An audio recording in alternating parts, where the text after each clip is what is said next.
타이타닉 가라앉지 않을 배의 침몰 이야기.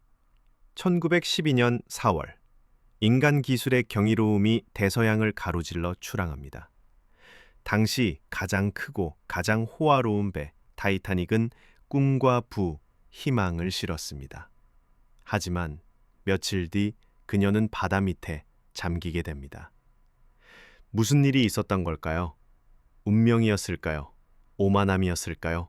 아니면 그 이상의 무언가였을까요? 이것은 타이타닉의 이야기입니다. 떠오르기 위해 만들어졌지만 가라앉을 운명이었던 것일까요? 구독, 좋아요, 알림 설정은 저에게 큰 힘이 됩니다. 전설의 탄생. 이야기는 1909년 아일랜드 벨파스트에서 시작됩니다. 할랜드 앤 울프 조선소는 화이트 스타 라인을 위해 세 척의 대형 여객선을 건조하기 시작했습니다. 올림픽, 브리타닉, 그리고 타이타닉. 타이타닉은 그 중에서도 보석 같은 존재였죠. 단순한 배가 아니라 영국 공학의 위대함을 세계에 보여줄 부유하는 궁전이었습니다. 3,000명이 넘는 노동자들이 2년 동안 배를 건조했습니다. 선체 길이 882피트, 무게는 46,000톤 이상. 내부에는 터키식 목욕탕, 웅장한 계단, 흡연실, 수영장, 리츠 호텔과 경쟁할 정도의 1등석 객실이 있었습니다. 안전 또한 강조됐습니다. 적어도 그렇게 보였습니다. 16개의 방수구획, 이중 선체, 강철 격벽, 많은 이들이 타이타닉은 절대 가라앉지 않을 거라 믿었습니다. 하지만 치명적인 결함이 있었죠. 격벽이 충분히 높지 않아 물이 넘쳐 흐르면 막을 수 없었습니다. 거의 누구도 그걸 눈치채지 못했습니다. 질문조차 없었습니다. 1912년 4월 10일 사우샘턴은 떠들썩했습니다. 타이타닉은 출항 준비가 끝났습니다.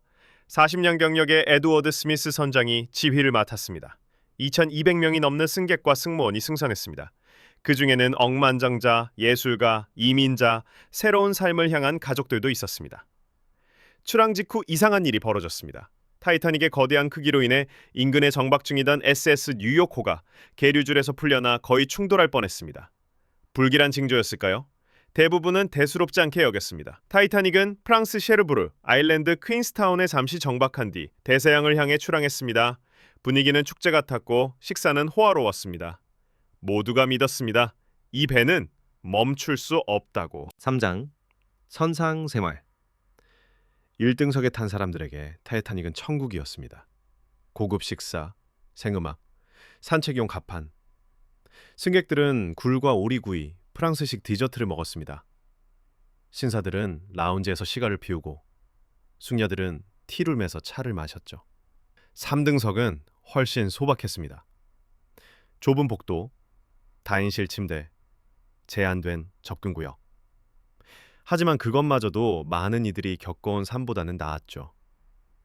타이타닉은 새로운 시작의 상징이었습니다. 그 아래 보일러실에서는 수백 명의 화부들이 석탄을 퍼날랐습니다. 타이타닉은 하루에 600톤이 넘는 석탄을 태웠습니다. 그 일은 위험하고 덥고 끝없는 고된 노동이었습니다. 4장 빙산 경고. 타이타닉은 북대서양의 빙산 해역으로 진입합니다. 4월 14일 여러 척의 선박으로부터 빙산 경고가 전달됩니다. 하지만 타이타닉은 속도를 줄이지 않았습니다. 시속 22노트. 왜일까요? 당시에는 빙산 경고가 흔했고 대부분 심각하게 받아들이지 않았습니다. 빠른 속도는 명예의 상징이었고 속도를 줄인다는 건 약함으로 보일 수도 있었죠. 그날 밤 바다는 유난히 조용했습니다. 달빛도 파도도 없었습니다. 막로에 있던 감시병은 쌍안경도 없이 어둠을 응시했습니다. 그리고 그 순간이 찾아옵니다. 5장 충돌. 오후 10시 40분 감시병 프레드릭 플리트가 종을 3번 치며 외칩니다. 빙산 정면입니다. 머독 1등 항해사는 즉각 반응했습니다. 엔진을 멈추고 급선회를 시도했지만 이미 늦었습니다. 타이타닉의 우현이 빙산과 스쳤습니다. 수면 아래 날카로운 얼음이 선체를 찢어 5개 구획이 손상됐습니다. 물이 밀려 들어옵니다. 한 번의 다가 아닌 점점 타이타닉은 치명타를 입었습니다. 설계자 토마스 앤드루스는 손상을 확인한 뒤 말합니다. 배는 가라앉을 것입니다. 2시간 안에. 믿기지 않았습니다. 하지만 현실이었습니다. 6장 공포와 희생. 승무원들은 승객을 깨웁니다. 구명 보트가 준비됩니다. 단 20척, 1,100명 정도만 수용 가능한 수. 탑승 인원은 2,200명 이상이었습니다. 당시 법은 더 많은 보트를 요구하지 않았습니다. 많은 사람들은 상황이 진짜 심각한 줄 몰랐습니다. 일부 보트는 반도 채우지 않은 채 내려졌고 여성과 아이들이 우선이었지만 계급 차이도 영향을 줬습니다. 3등석 승객들은 출입구를 찾기 힘들었고 일부는 문이 잠겨 있었습니다. 무선 통신사 필립스와 브라이들은 구조 신호를 보냈습니다. 가까운 배들, 특히 10마일 거리의 캘리포니안 호도 받았지만 무선사는 이미 잠들고 없었습니다. 58마일 떨어진 카르파티아 호가 전속력으로 달려왔지만 도착하기엔 너무 늦었습니다. 타이타닉 안에서는 용기와 비극이 교차했습니다. 연주자들은 마지막까지 음악을 연주했고 아버지들은 가족을 떠나보냈습니다. 승무원들은 질서를 유지했습니다. 새벽 2시 18분, 불빛이 깜빡입니다. 선수가 가라앉고 선미가 치솟습니다. 타이타닉은 두 동강이 납니다. 그리고 깊은 어둠 속으로 가라앉습니다. 7장 그 후 새벽 4시경 카르파티아 호가 도착해 구명보트에 있는 생존자들을 구조합니다. 총 2,224명 중 1,500명 이상이 목숨을 잃었습니다. 세계는 충격에 빠졌습니다. 가라앉지 않을 배가 가라앉았던 것입니다. 대중의 분노는 즉각적인 변화를 이끌어냈습니다.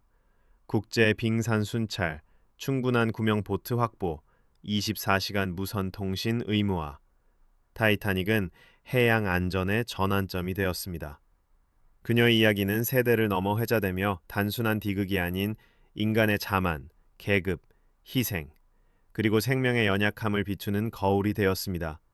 오늘날 타이타닉은 해저 3,800m 아래 어둠 속에 잠들어 있습니다. 하지만 그녀의 기억은 여전히 살아 있습니다. 책 속에, 영화 속에, 박물관과 사람들 마음속에. 8장 전설은 계속된다. 1985년 로버트 발라드 박사와 탐사팀이 마침내 타이타닉의 잔해를 발견했습니다. 깊고 차가운 북대서양 심해 속 배는 산산조각 나 있었지만 놀라울 정도로 보존된 모습이었습니다. 카메라는 녹슨 난간, 도자기, 그리고 침몰 당시의 웅장한 계단을 비췄습니다. 세상은 다시 한번 매료되었습니다. 새로운 세대들이 그녀의 이야기를 알게 되었고 유물 전시가 세계를 돌며 공개되었습니다. 구두, 편지, 도자기, 심지어 마지막 순간 연주됐던 바이올린까지 수면 위로 올라왔습니다. 1997년 제임스 카메론 감독의 영화 타이타닉은 수많은 사람들에게 비극을 다시 상기시켰습니다. 단순한 잭과 로즈의 로맨스를 넘어 실제 인물들을 기억하게 만들었습니다. 오늘날까지도 논쟁은 계속됩니다. 난파선은 손대지 않고 두어야 할 무덤인가 아니면 역사적 가치로 탐험해야 하는가. 그 무엇이든 타이타닉의 유산은 더 이상 철과 증기가 아닌 기억이고 경고이며 인간의 감정입니다. 이 시간에 함께해 주셔서 감사합니다. 이 이야기가 감동을 주었다면 좋아요와 구독, 공유 부탁드립니다. 댓글로도 남겨주세요. 타이타닉의 어떤 점이 가장 인상 깊었나요? 다음 영상에서 또 다른 잊혀진 역사의 장을 함께 열어보겠습니다.